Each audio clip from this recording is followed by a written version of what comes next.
नमस्ते, मैं doctor Nirmala 7वीं classes में आप सभी का स्वागत करती हूँ।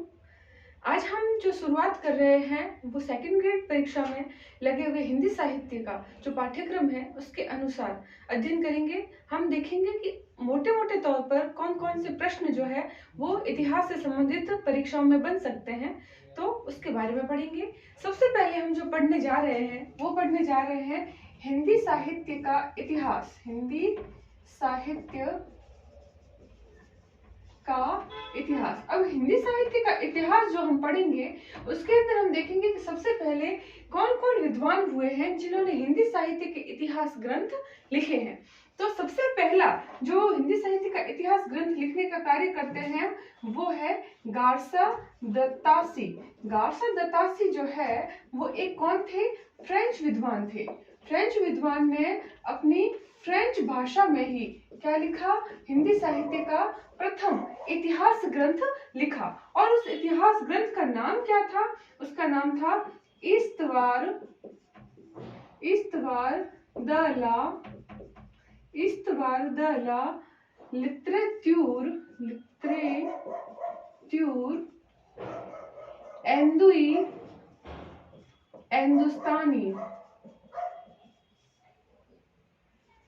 हिंदुस्तानी। तो इस नाम से उन्होंने गारसा दत्तासी ने हिंदी का पहला इतिहास ग्रंथ लिखा। और यह जो है ये कुल कितने भागों में? 5 भागों में बटा हुआ है, जिसके 2 संस्करण प्रकाशित हुए, जो कि कुल 2 संस्करणों में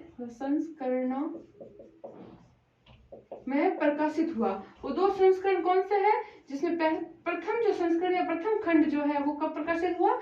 सन 1839 ईस्वी में। और दूसरा कब हुआ? दूसरा हुआ सन 1847 ईस्वी में। इस प्रकार हमने देखा कि गारसा दत्तासी को हिंदी साहित्य का प्रथम इतिहास लिखने वाले विद्वान कहे जाते हैं। जो कौन थे? फ्रेंच विद्वान थे, जिन्होंने अपनी फ्रेंच भाषा में इस ग्रंथ को लिखा। दूसरा कि इस ग्रंथ का नाम क्या है? तो नाम है इस्तवार द ला लिटरेट्यूर हिंदुस्तानी। फिर हम देखते हैं कि यह प्रकाशित 2 खंडों में हुआ। पहला खंड प्रकाशित हुआ 1839 में और दूसरा खंड हुआ सन 1847 में। और इसके अंदर याद रखने योग्य बात क्या है कि ये जो ग्रंथ है, इस ग्रंथ का प्रथम बार जो अनुवाद करते हैं, प्रथम बार अनुवाद करने वाले जो व्यक्ति थे वो कौन थे? मौलवी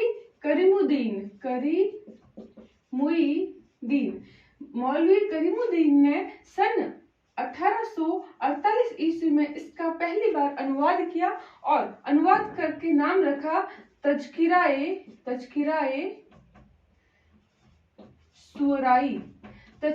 सूराई नाम से।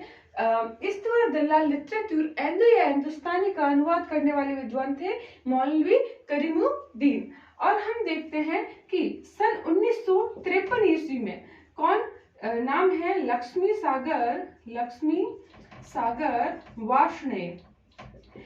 सागर वार्ष्णेय ने भी सन 1953 में इसका किस नाम से?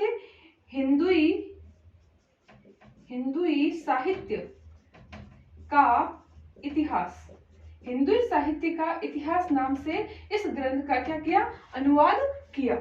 और इसके अंदर बात जो है वो हमें याद रखने योग्य क्या है कि ये जो ग्रंथ है, इस ग्रंथ के अंदर कितने कवियों का जो है गारसा दत्तासी ने विवरण प्रस्तुत किया है। तो इसमें इन्होंने कुल 738 कवियों का विवरण प्रस्तुत किया। यह भी प्रश्न बनता है कितने कवियों का विवरण प्रस्तुत किया?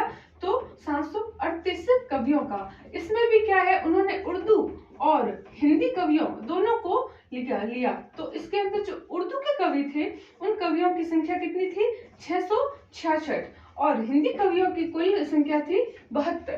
तो उन्होंने 72 तो हिंदी कवियों का और 666 जो है उर्दू कवियों का उल्लेख इस ग्रंथ में किया है। और इसकी बात क्या है कि यह गारसा दत्तासी जो है अपने ग्रंथ को किस पद्धति के अनुसार लिखते हैं? वर्णानुक्रमी पद्धति के अनुसार इन्होंने अपने इस ग्रंथ की रचना की। अब इस वर्णानुक्रमी का अर्थ क्या है? वर्ण के क्रम में, अर्थात जब हम देखते हैं हमारा जो शब्दकोश है, उस शब्दकोश में वर्णों के क्रम के अनुसार शब्द देखते हैं। अ नाम से जो आएंगे वो पहले आएंगे, क नाम के उसके बाद आएंगे, च नाम से उसके बाद आएंगे। ऐसे ही वर्णों को हम शब्दकोश में देखते हैं। ऐसे ही इन्होंने क्या किया, अगर किसी कवि का जन्म बाद में भी हुआ है लेकिन उसका जो वर्ण है वह अगर पहले आता है तो उसको क्रम के अनुसार पहले लिख दिया। तो इससे यह जो है मतलब स्पष्ट नहीं होता था कि किस कवि का जो समय है वो कब है। तो यह एक इनकी इस जो ग्रंथ है, इस ग्रंथ की क्या रही है, बहुत बड़ी कमी रही है। तो इस प्रकार हमने इसके जितने प्रश्न बनते हैं वो देखा। एक और प्रश्न बनता है इसका कि आचार्य रामचंद्र शुक्ल हुए हैं। आचार्य रामचंद्र शुक्ल जो है, इन्होंने इस ग्रंथ को क्या संज्ञा दी है, वृत्त संग्रह, वृत्त संग्रह की संज्ञा दी है। वृत्त संग्रह का अर्थ क्या होता है कि ऐसा ग्रंथ जिसके अंदर क्या होता है, केवल जीवन के बारे में चर्चा ही की गई है, किसी जीवन का विस्तार से लिखा गया है। तो इन कवियों के जीवन के बारे में ही लिखा गया है। इससे कुछ विशेष रूप से स्पष्ट नहीं होता कि कौन सी इस काल की विशेषताएं थी, क्या इस काल में प्रवृत्तियां थी, क्या इस काल के कवि थे, कौन कौन इस काल के कवि हुए हैं, कौन सा काल विभाजन किया गया, यह इस ग्रंथ में हमें जो है देखने को नहीं मिलता है। फिर हम आगे जो है अगला एक विद्वान देखेंगे जो विद्वान ग्रंथ लिखते हैं। तो वह ग्रंथ लिखने वाले जो विद्वान थे उसका नाम था शिव सिंह सेंगर। दूसरे विद्वान हुए हैं जिन्होंने हिंदी साहित्य का इतिहास ग्रंथ लिखा, उनका नाम है शिव सिंह सेंगर। शिव सिंह सेंगर जो है, इन्होंने अपने इतिहास ग्रंथ जो लिखा उसका नाम क्या रखा, उसका नाम रखा शिव सिंह सरोज। शिव सिंह सरोज के नाम से हिंदी साहित्य का इतिहास ग्रंथ लिखने वाले शिव सिंह सेंगर को पहला क्या कहा जाता है, पहला भारतीय जिसने क्या किया, जिसने पहला हिंदी का क्या इतिहास ग्रंथ लिखा। ठीक है। और क्या प्रश्न बनता है कि हिंदी भाषा में लिखा गया पहला इतिहास ग्रंथ, हिंदी साहित्य का इतिहास ग्रंथ कौन सा कहलाता है, शिव सिंह सरोज। क्योंकि इससे पहले लिखा गया जो इतिहास ग्रंथ था उसका नाम क्या था, उसकी भाषा क्या थी, फ्रेंच भाषा थी। तो यह हिंदी का पहला इतिहास ग्रंथ है। फिर है हिंदी भाषा में पहला इतिहास ग्रंथ। इसके अंदर जैसे उसके अंदर 738 कवियों का विवरण प्रस्तुत किया गया था, तो शिव सिंह सरोज ने अपने इस ग्रंथ में 1003 कवियों का विवरण प्रस्तुत किया। ठीक है, 3 कवियों का विवरण प्रस्तुत किया। इसके अलावा क्या है कि शिव सिंह सेंगर जो है, इन्होंने अपने इस ग्रंथ में यह जो बताया, इन्होंने अपने इस ग्रंथ में जो इतिहास की जो शुरुआत है उस शुरुआत के बारे में कहा कि 770 विक्रमी संवत से हमारे हिंदी साहित्य के इतिहास की शुरुआत हो जाती है। तो 770 को के अंदर से हम जब अगर 57 घटाएंगे तो पीछे बचेंगे 713।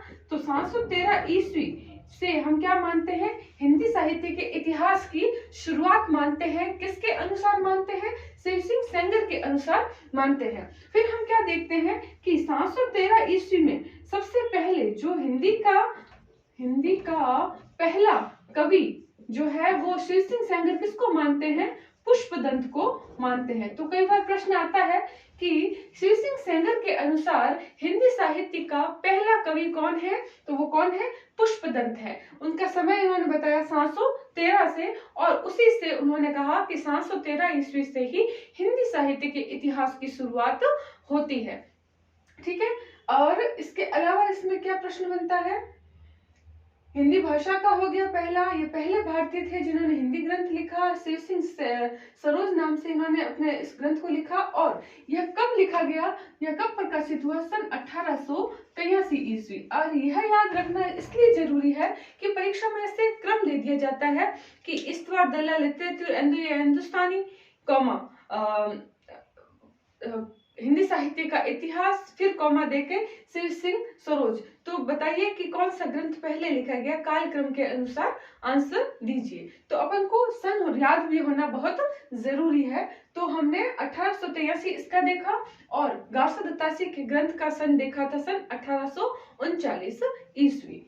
अब हम अगला जो ग्रंथ देखेंगे वो है जॉर्ज ग्रियर्सन का। जॉर्ज ग्रियर्सन जो ग्रंथ लिखेंगे उसके अंदर हम देखेंगे कि मुख्य जो अंतर जो देखा जाएगा, क्योंकि अब तक जो लिखा जा रहा है वो वर्ण के क्रम के अनुसार लिखा जा रहा है, क्योंकि शिव सिंह सेंगर ने भी अपने इस ग्रंथ को वर्णानुक्रमी पद्धति के अनुसार ही लिखा था। फिर हम देखते हैं तीसरे विद्वान हुए जॉर्ज ग्रियर्सन। जॉर्ज ग्रियर्सन जो है, जॉर्ज ग्रियर्सन ने क्या किया, सबसे पहले इसको कालक्रम के अनुसार, कालक्रमानुपद्धति के अनुसार उन्होंने क्या लिखा, अपने इतिहास ग्रंथ को लिखा। इनके इतिहास ग्रंथ का जो नाम था वो क्या था, द मॉडर्न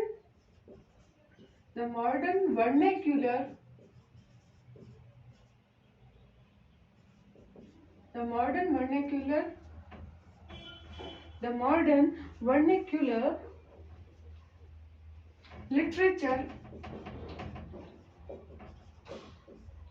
of northern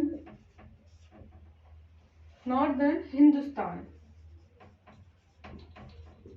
तो इस नाम से जो इतिहास ग्रंथ लिखने का वाले जो विद्वान थे, जिन्होंने किस भाषा में लिखा, इन्होंने लिखा अंग्रेजी भाषा में। इन्होंने अंग्रेजी भाषा में the modern vernacular literature of northern Hindustan नामक इतिहास ग्रंथ लिखा। ठीक है, और यह इतिहास ग्रंथ जो है ये सन 1888 ईस्वी में क्या करते हैं, एक बंगाल से पत्रिका निकलती है, उसका नाम क्या है, the royal aesthetic society of Bengal नामक पत्रिका जो थी, उसके विशेषांक के रूप में इन्होंने इसको प्रकाशित किया था और पुस्तक रूप में, और ये प्रकाशित करते हैं तो उसका सन है सन 1889 ईस्वी। और इसके अंदर क्या चीज है, जॉर्ज ग्रियर्सन जो है इन्होंने अपने इस ग्रंथ में कुल कितने कवियों का विवरण प्रस्तुत किया है, 952 कवियों का वर्णन प्रस्तुत किया है। और विशेष बात और क्या है, इन्होंने केवल हिंदी कवियों का ही